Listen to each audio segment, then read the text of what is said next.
বাংলা সাহিত্যের করুণতম গল্পগুলোর একটিকে নিয়ে আজ আমরা উপস্থিত হয়েছি। শরৎচন্দ্র চট্টোপাধ্যায়ের লেখা মহেশ একটি ষাঁড়কে ঘিরে এক দরিদ্র কৃষক পরিবারের জীবন সংগ্রাম, ভালোবাসা আর বেদনাভরা বাস্তবতার নিঃশব্দ দলিল। এই গল্পে নেই অলংকার, নেই নাটকীয়তা, আছে শুধুই নিঃস্ব মানুষের অন্তরের কষ্ট। গফুর, আমিনা আর তাদের ষাঁড় মহেশ, তিনটি নাম, তিনটি সম্পর্ক আর এক অসমাপ্ত ভালোবাসা। চলুন শুনি আজকের গল্প মহেশ। গল্প পাঠে শ্রী।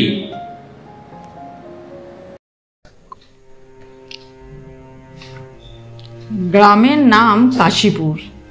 গ্রাম ছোট, জমিদার আরও ছোট, তবু দাপটে তার প্রজারা টু শব্দটি করিতে পারে না, এমনই প্রতাপ। ছোট ছেলের জন্মতিথি পূজা সারিয়া তর্করত্ন দ্বীপ্রহর বেলায় বাটি ফিরিতেছিলেন। বৈশাখ শেষ হইয়া আসে, কিন্তু মেঘের ছায়াটুকু কোথাও নাই। অনাবৃষ্টির আকাশ হইতে যেন আগুন ঝরিয়া পড়িতেছে। সম্মুখের দিগন্ত জোড়া মাঠখানা জ্বলিয়া পুড়িয়া ফুটিফাটা হইয়া আছে, আর সেই লক্ষ্য ফাটল দিয়া ধরিত্রীর বুকের রক্ত নিরন্তর ধোঁয়া হইয়া উড়িয়া যাইতেছে। অগ্নিশিখার মতো তাহাদের সর্পিল ঊর্ধ্বগতির প্রতি চাহিয়া থাকিলে মাথা ঝিমঝিম করে, যেন নেশা লাগে। ইহারই সীমানায় পথের ধারে গফুর জোলার বাড়ি। তাহার মাটির প্রাচীর পড়িয়া গিয়া প্রাঙ্গণ আসিয়া পথে মিশিয়াছে, এবং অন্তঃপুরের লজ্জা সম্ভ্রম পথিকের করুণায় আত্মসমর্পণ করিয়া নিশ্চিন্ত হইয়াছে। পথের ধারে একটা পিটালি গাছের ছায়ায় দাঁড়াইয়া তর্করত্ন উচ্চ কণ্ঠে ডাক দিলেন, ওরে ও গফরা, বলি ঘরে আছিস? তাহার বছর দশেকের মেয়ে দুয়ারে দাঁড়াইয়া সাড়া দিল। কেন বাবাকে? বাবার যে জ্বর। জ্বর? ডেকেতে হারামজাদাকে, পাষণ্ড ম্লেচ্ছ। হাঁক ডাকে গফুর মিয়া ঘর হইতে বাহির হইয়া জ্বরে কাঁপিতে কাঁপিতে কাছে আসিয়া দাঁড়াইল।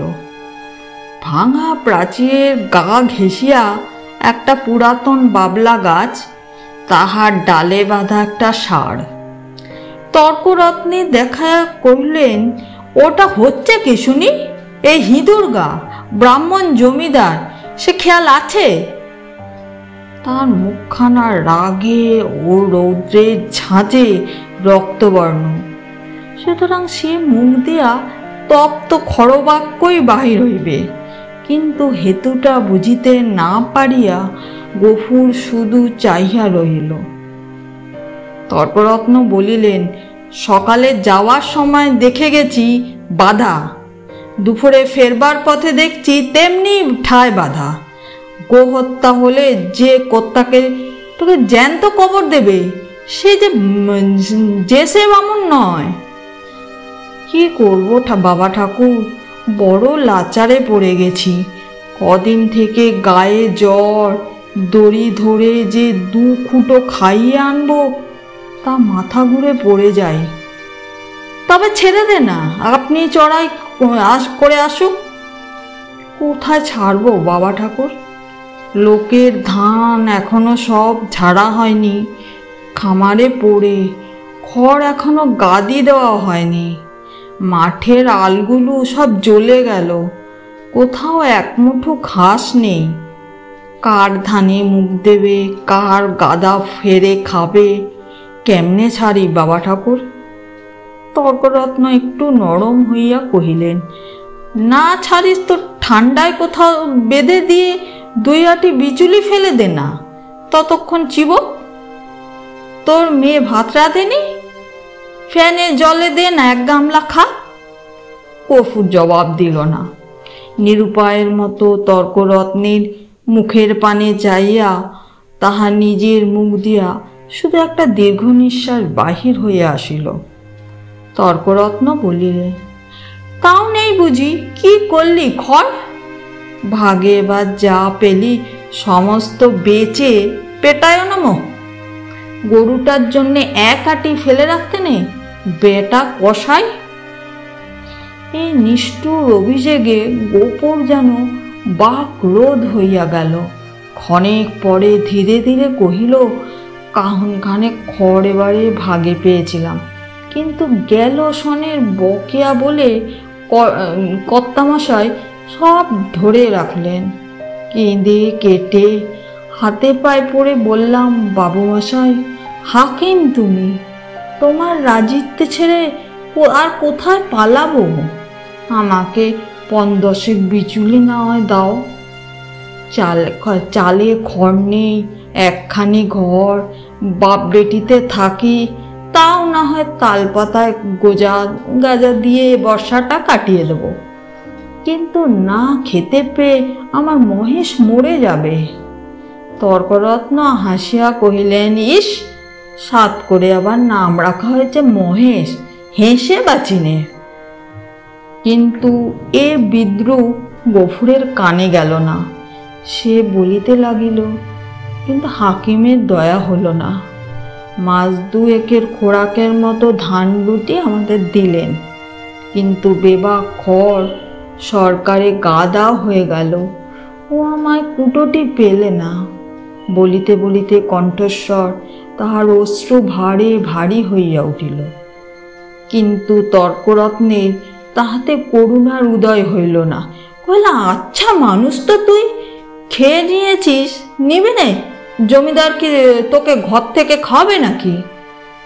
তোরা রামরাজত্বে বাস করিস, ছোটবেলা কিনা তার আবার ছোট লোক কিনা তার নিন্দে করিস।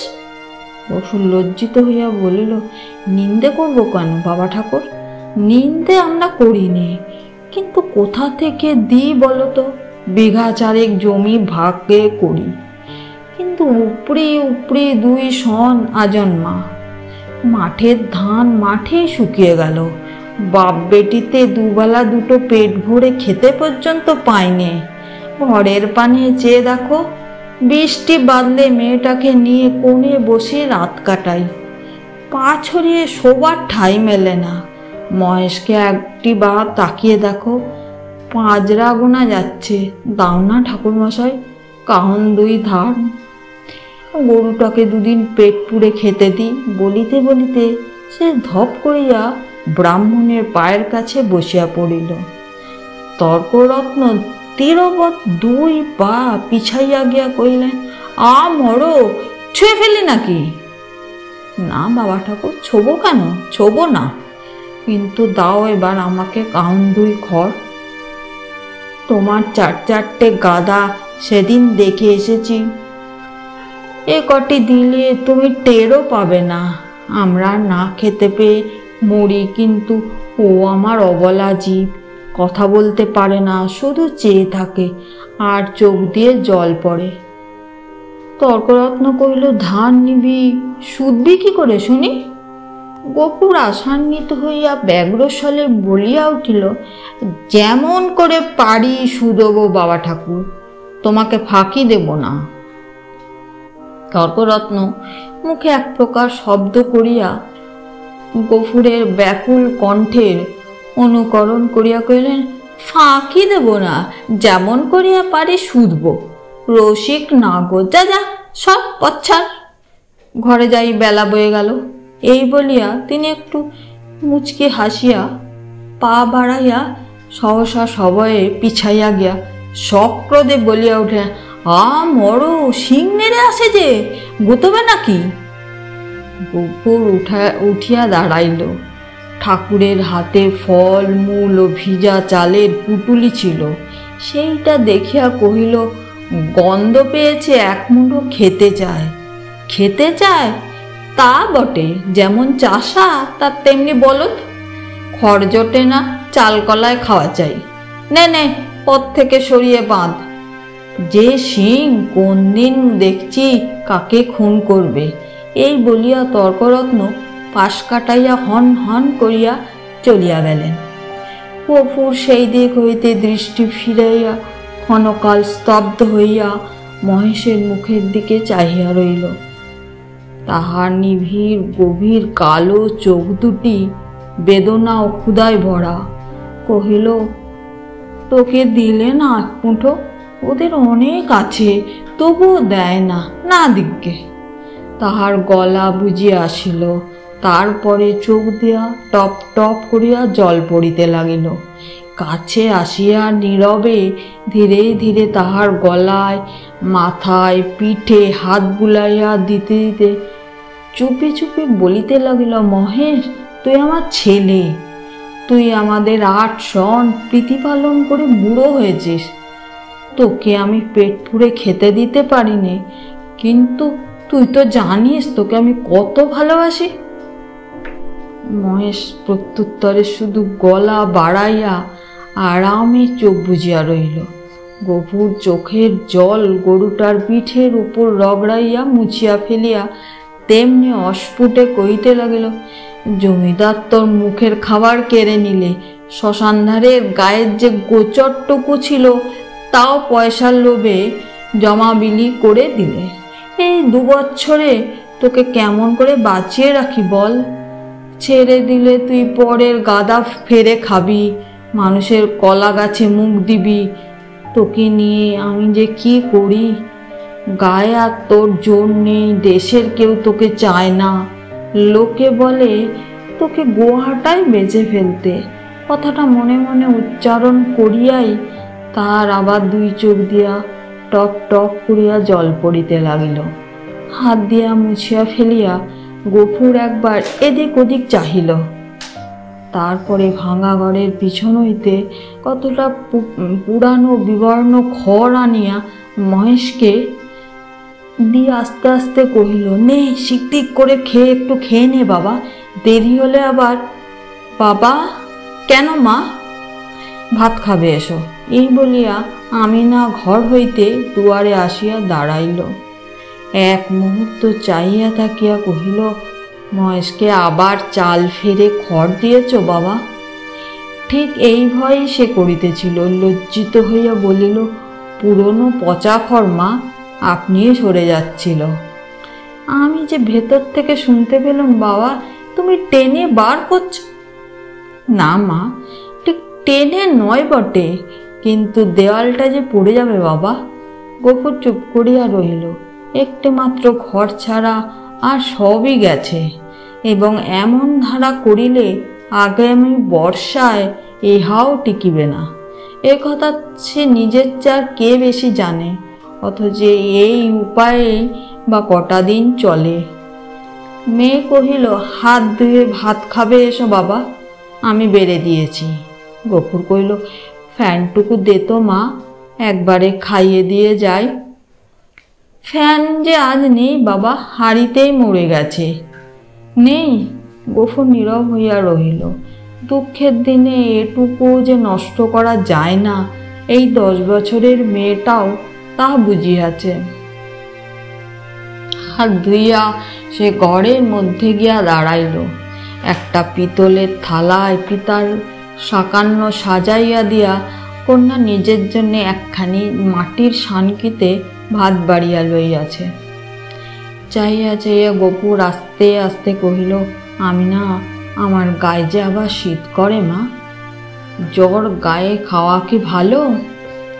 আমিনা উদ্বিগ্ন মুখে কহিল, কিন্তু তখন যে বললে বড় খিদে পেয়েছে। তখন হয়তো জ্বর ছিল না মা। তাহলে তুলে রেখে দি, সাজের বেলা খেও। গফুর মাথা নাড়িয়া বলিল, কিন্তু ঠান্ডা ভাত খেলে যে অসুখ বাড়বে মামিনা। আমিনা কইল, তবে? গফুর কতদিন কি যেন চিন্তা করে হঠাৎ এই সমস্যার মীমাংসা করিয়া ফেলিল। কহিল, এক কাজ কর না মা, মহেশকে না হয় ধরে দিয়ায়, তখন রাতের বেলা আমাকে 1 মুঠো ফুটিয়ে দিতে পারবি না আমিনা? প্রত্যুত্তরে আমিনা মুখ তুলিয়া ক্ষণকাল চুপ করিয়া রহিয়া তার মুখের প্রতি চাইয়া রইল, তারপর মাথা নিচু করিয়া ধীরে ধীরে ঘাড় নাড়িয়া কহিল, পারবো বাবা। গফুরের মুখ রাঙা হইয়া উঠিল। পিতা ও কন্যার মাঝখানে এই যে একটুখানি ছলনার অভিনয় হইয়া গেল, তাহা এই দুটি প্রাণী ছাড়া আরও একজন বোধহয় অন্তরিক্ষে থাকিয়া লক্ষ্য করিলেন। 5-7 দিন পরে একদিন পীড়িত গফুর চিন্তিত মুখে দাওয়ায় বসিয়াছিল। তাহার মহেশ কাল হইতে এখনো পর্যন্ত ঘরে ফিরে নাই। নিজে সে শক্তিহীন, তাই আমিনা সকাল হইতে সর্বত্র খুঁজিয়া বেড়াইতেছে। পরন্ত বেলায় সে ফিরিয়া আসিয়া বলিল, শুনেছ বাবা, মানিক ঘোষেরা মহেশকে আমাদের থানায় দিয়েছে। গফুর কইল, দূর পাগলি। হ্যাঁ বাবা, সত্যি। তাদের চাকর বললে তোর বাপকে বলগে যা দরিয়াপুরের খোয়ারে খুঁজতে। কি করেছিল সে? তাদের বাগানে ঢুকে গাছপালা নষ্ট করেছে বাবা। গফুর স্তব্ধ হইয়া বসিয়া রইল। মহেশের সম্বন্ধে সে মনে মনে বহু প্রকার দুর্ঘটনা কল্পনা করিয়াছিল, কিন্তু এ আশঙ্কা ছিল না সে যেমন নিরীহ তেমনি গরিব, সুতরাং প্রতিবেশী কেহ তাহাকে এত বড় শাস্তি দিতে পারে এ ভয় তাহার হয় নাই। বিশেষত মানিক ঘোষ গো ব্রাহ্মণে ভক্তি তাহার এ অঞ্চলে বিখ্যাত। মেয়ে কহিল, বেলা যে পড়ে এলো বাবা, মহেশকে আনতে যাবে না? গফুর বলিল, না। কিন্তু তারা যে বললে 3 দিন হলেই পুলিশের লোক তাকে গোহাটায় বেচে ফেলবে। গফুর কহিল, ফেলুক গে। গোহাটা বস্তুটা যে ঠিক কি আমি না তাহা জানিত না, কিন্তু মহেশের সম্পর্কে ইহার উল্লেখ মাত্রেই তাহার পিতা যে কিরূপ বিচলিত হইয়া উঠিত ইহা সে বহুবার লক্ষ্য করিয়াছে। কিন্তু আজ সে আর কোনো কথা না কইয়া আস্তে আস্তে চলিয়া গেল। রাত্রের অন্ধকারে লুকাইয়া গফুর বংশীর দোকানে আসিয়া কহিল, খুড়ো একটা টাকা দিতে হবে। এই বলিয়া সে তাহার পিতলের থালাটি বসিবার মাচার নিচে রাখিয়া দিল। এই বস্তুটির ওজন ইত্যাদি বংশীর সুপরিচিত। বছর 2 মধ্যে সে 12-5 ইহাকে বন্ধক রাখিয়া সে একটি করিয়া টাকা দিয়াছে। ওতে আজও আপত্তি করিল না। পরদিন যথাস্থানে আবার মহেশকে দেখা গেল। সেই বাবলাতলা, সেই দড়ি, সেই খুঁটা, সেই তৃণহীন শূন্য আধার, সেই ক্ষুধাতুর কালো চোখের সজল উৎসুক দৃষ্টি। একজন বুড়া গোছের মুসলমান তাহাকে অত্যন্ত তীব্র চক্ষু দিয়া পর্যবেক্ষণ করিতেছিল। অদূরে একধারে 2 হাঁটু জড়ো করিয়া গফুর মিয়া চুপ করিয়া বসিয়াছিল। পরীক্ষা শেষ করিয়া বুড়া চাদরের খুঁট হইতে একখানি 10 টাকার নোট বাহির করিয়া তাহা বাজ করিয়া মসৃণ করিয়া লইল। তাহার গাছে গিয়া কহিল, আর ভাঙাবো না, এই পুরোপুরি দিলাম, নাও। গফুর হাত বাড়াইয়া গ্রহণ করিয়া তেমনি নিঃশব্দে বসিয়া রইল।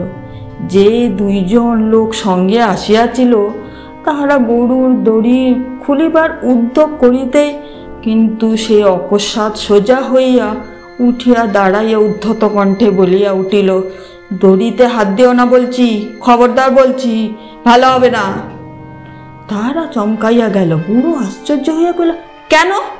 গফুর তেমনি রাগ করিয়া জবাব দিল, কেন আবার কি? আমার জিনিস আমি বেচবো না, আমার খুশি বলিয়া সে নোটখানা ছুঁড়িয়া ফেলিয়া দিল।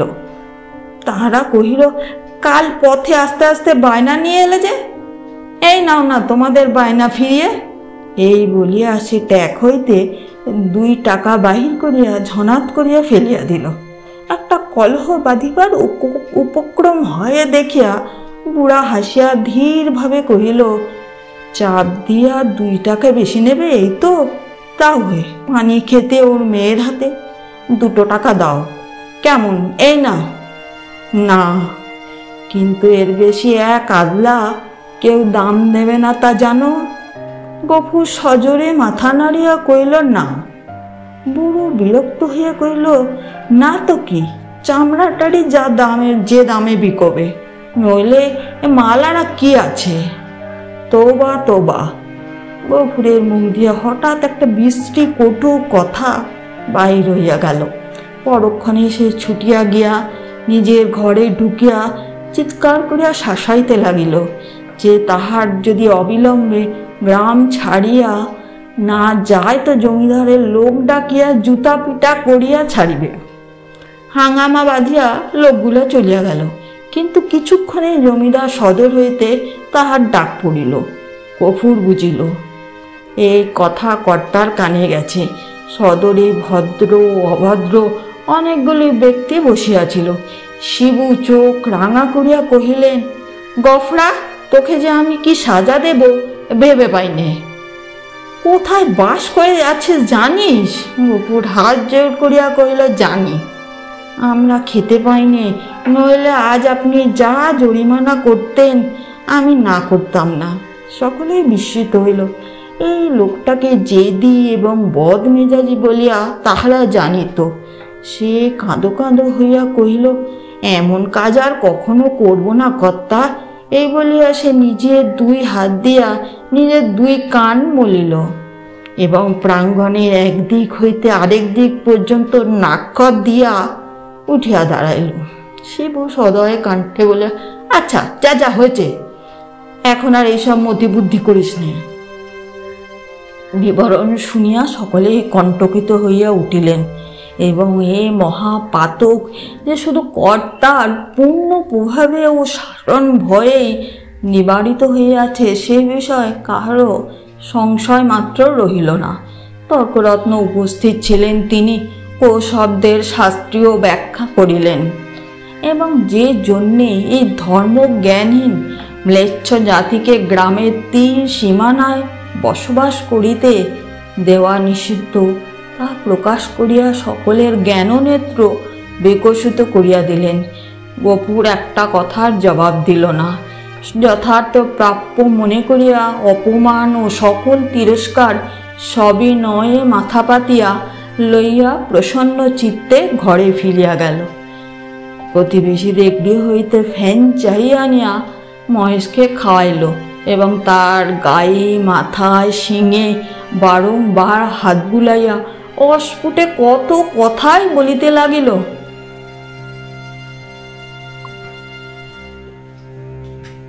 জ্যৈষ্ঠ শেষ হইয়া আসিল। রুদ্রের যে মূর্তি একদিন শেষ বৈশাখে আত্মপ্রকাশ করিয়াছিল সে যে কত ভীষণ, কত বড় কঠোর হইয়া উঠিতে পারে তাহা আজিকার আকাশের প্রতি না চাহিলে উপলব্ধি করাই যায় না। কোথাও যেন করুণার আভাস পর্যন্ত নাই। কখনো এ রূপের লেশমাত্র পরিবর্তন হইতে পারে, আবার কোনোদিন এ আকাশ মেঘভারে স্নিগ্ধ সজল হইয়া দেখা দিতে পারে। আজ এ কথা ভাবিতেও যেন ভয় হয়।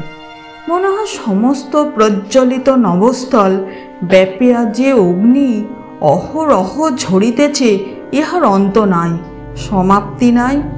সমস্ত নিঃশেষে দগ্ধ হইয়া না গেলে এ আর থামিবে না। এমনি দিনে দ্বীপ্রহর বেলায় গফুর ঘরে ফিরিয়া আসিল। পরের দ্বারে জন্মজোর খাটা তাহার অভ্যাস নয় এবং মাত্র দিন 4-5 তাহার জ্বর থামিয়াছে, কিন্তু দেহ যেমন দুর্বল তেমনি শ্রান্ত। তবুও আজ সে কাজের সন্ধানে বাহির হইয়াছিল, কিন্তু এই প্রচণ্ড রৌদ্র কেবল তার মাথার উপর দিয়া গিয়াছে, আর কোনো ফল হয় নাই।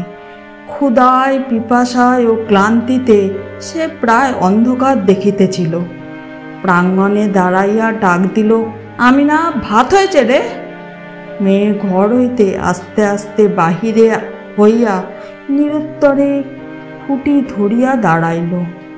জবাব না পাইয়া গফুর চেঁচাইয়া কহিল, হয়েছে ভাত? কি বললি, হয়নি? কেন শুনি? চাল নেই বাবা। চাল নেই? সকালে আমাকে বলিসনি কেন? তোমাকে রাত্রিরে যে বলেছিল। গফুর মুখ ভেংচাইয়া তাহার কণ্ঠস্বর অনুকরণ করিয়া কহিল, রাত্রিরে যে বলেছিলুম, রাত্রিরে বললে কারোর মনে থাকে? নিজের কর্কশ কণ্ঠে ক্রোধ তাহার দ্বিগুণ বাড়িয়া গেল। মুখ অধিকতর বিকৃত করিয়া বলিয়া উঠিল, চাল থাকবে কি করে? রোগা বাপ খাক আর না খাক, বুড়ো মেয়ে 4 বার 5 বার করে ভাত গিলবি। এবার থেকে চাল আমি কুলুপ বন্ধ করে বাইরে যাব। দে 1 ঘটি জল দে, তেষ্টায় বুক ফেটে গেল। বল, তাও নেই? আমি না তেমনি অধমুখে দাঁড়াইয়া রইল। কয়েক মুহূর্ত অপেক্ষা করিয়া গফুর যখন বুঝিল গৃহে তৃষ্ণার জল পর্যন্ত নাই, তখন সে আর আত্মসংবরণ করিতে পারিল না। দ্রুত পদে কাছে গিয়া ঠাস করিয়া সশব্দে তাহার গালে এক চর কষাইয়া দিল। কহিল, মুখ পড়া হারামজাদা মেয়ে, সারাদিন তুই করিস কি? এত লোকে মরে, তুই মরিস না? মেয়ে কথাটি কহিল না। মাটির শূন্য কলসিটি তুলিয়া লইয়া সেই রৌদ্রের মাঝেই চোখ মুছিতে মুছিতে নিঃশব্দে বাহির হইয়া গেল। সে চোখের আড়াল হইতেই কিন্তু গফুরের বুকে শেল বিঁধিল। মা মরা এই মেয়েটিকে সে যে কি করিয়া মানুষ করিয়াছে সেই কেবল জানে। তাহার মনে পড়িল, এই তাহার স্নেহশীলা কর্মপরায়ণা শান্ত মেয়েটির কোনো দোষ নাই। ক্ষেতের সামান্য ধান কয়টি ফুরানো পর্যন্ত তাহাদের পেট ভরিয়া দুবেলা অন্ন জুটে না। কোনোদিন একবেলা, কোনোদিন তাহাও নয়। দিনে 5-6 বার ভাত খাওয়া যেমন অসম্ভব তেমনি মিথ্যা, এবং পিপাসার জল না থাকার হেতুও তাহার অবিদিত নয়। গ্রামে যে 2-3টা পুষ্করিণী আছে তা একবারে শুষ্ক। শিবচরণ বাবুর খিড়কির পুকুরে যা একটু জল আছে তাহা সাধারণে পায় না। অন্যান্য জলাশয়ের মাঝখানে 2-1টা গর্ত খুঁড়িয়া যা কিছু জল সঞ্চিত হয় তাহাতে যেমন কাড়াকাড়ি তেমনি ভিড়। বিশেষত মুসলমান বলিয়া এই ছোট মেয়েটা তো কাছেই ঘেঁষিতে পারে না। ঘণ্টার পর ঘণ্টা দূরে দাঁড়াইয়া বহু অনুনয় বিনয় কেহ দয়া করিয়া যদি তাহার পাত্রে ঢালিয়া দেয়, সেইটুকুই সে ঘরে আনে। এ সমস্তই সে জানে। হয়তো আর জল ছিল না, কিংবা কাড়াকাড়ির মাঝখানে কেহ মেয়েকে তাহার পিপা করিবার অবসর পায় নাই। এমনি কিছু একটা হইয়া থাকিবে নিশ্চয়ই বুঝিয়া তাহার নিজের চোখেও জল ভরিয়া আসিল। এমনি সময় জমিদারের পিয়াদা যমদূতের ন্যায় আসিয়া প্রাঙ্গণে দাঁড়াইল। চিৎকার করিয়া ডাকলে, গফরা, ঘরে আছিস? গফুর তিক্ত কণ্ঠে সাড়া দিয়া কহিল, আছি। কেন? বাবুমশাই ডাকছেন, আয়। গফুর কহিল, আমার খাওয়া দাওয়া হয়নি, পরে যাব। এত বড় স্পর্ধা পিয়াদা সহ্য হইল না। সে কুৎসিত একটা সম্বোধন করিয়া কহিল, বাবুর হুকুম, জুতো মারতে মারতে টেনে নিয়ে যেতে। গফুর দ্বিতীয়বার আত্মবিস্মৃত হইল। সেও একটা দুর্বাক্য উচ্চারণ করিয়া কহিল, মহারানীর রাজত্বে কেউ কারো গোলাম নয়, খাজনা দিয়ে বাস করি, আমি যাব না। কিন্তু সংসারে অত ক্ষুদ্রের অত বড় দোহাই দেওয়া শুধু বিফল নয়, বিপদেরও কারণ। রক্ষা এই যে অত ক্ষীণ কণ্ঠ অত বড় কানে গিয়া পৌঁছায় না। না হইলে তাহার মুখের অন্ন ও চোখের নিদ্রা দুই ঘুচিয়া যাইত। তাহার পরে কি ঘটিল বিস্তারিত করিয়া বলার প্রয়োজন নাই। কিন্তু ঘণ্টাখানেক পরে যখন সে জমিদারের সদর হইতে ফিরিয়া গিয়া নিঃশব্দে শুইয়া পড়িল, তখন তাহার চোখ মুখ ফুলিয়া উঠিয়াছে। তাহার এত বড় শাস্তির হেতু প্রধানত মহেশ।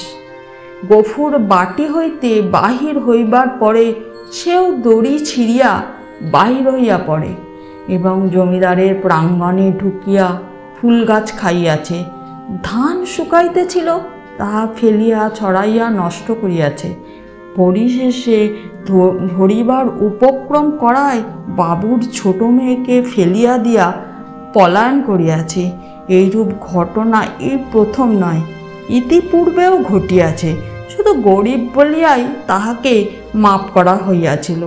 পূর্বের মতো এবারও সে আসিয়া হাতে পায়ে পড়িলে হয়তো ক্ষমা হইত, কিন্তু সে যে কর দিয়া বাস করে বলিয়া কাহারও গোলাম নয় বলিয়া প্রকাশ করিয়াছে।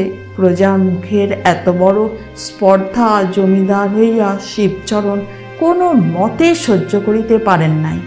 সেখানে সে প্রহার ও লাঞ্ছনার প্রতিবাদ মাত্র করে নাই, সমস্ত মুখ বুঝিয়া সহিয়াছে। ঘরে আসিয়াও তেমনি নিঃশব্দে পড়িয়া রহিল। ক্ষুধা তৃষ্ণার কথা তাহার মনে ছিল না, কিন্তু বুকের ভিতরটা যেন বাহিরের মধ্যাহ্ন আকাশের মতো জ্বলিতে লাগিল। এতক্ষণ কাটিল, তার হুঁশ ছিল না, কিন্তু প্রাঙ্গণ হইতে সহসা তার মেয়ের আর্তকণ্ঠ কানে যাইতেই সে সবেগে উঠিয়া দাঁড়াইল এবং ছুটিয়া বাহিরে আসিয়া দেখিল আমিনা মাটিতে পড়িয়া এবং বিক্ষিপ্ত ভাঙা ঘট হইতে জল ঝরিয়া পড়িতেছে, আর মহেশ মাটিতে মুখ দিয়া সেই জল মরুভূমির মতো যেন শুষিয়া খাইতেছে। চোখের পলক পড়িল না। গফুর দিকবিদিক জ্ঞান শূন্য হইয়া গেল। মেরামতে করিবার জন্য সে কাল তার লাঙলের মাথাটা খুলিয়া রাখিয়াছিল, তাহাই দুই হাতে গ্রহণ করিয়া সে মহেশের অবনত মাথার ওপর সজোরে আঘাত করিল।